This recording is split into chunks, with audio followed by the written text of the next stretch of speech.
ஆயாக்கு விட்டு அப்படியே ஆயாக்கு விட்டு அப்பாக்கு டாடிக்கு வேற எடுத்து விட்டு அப்பாக்கு காசு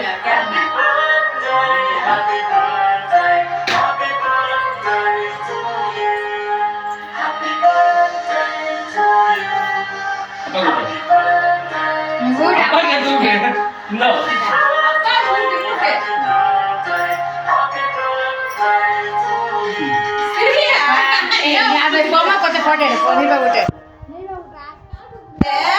காசு அவர் இன்னும் எடுக்கலையாம்மா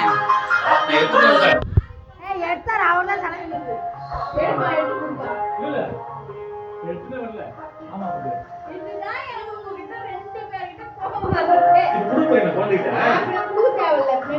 எதுக்கு இப்படி பாத்துக்கலாம் காட்டு சரி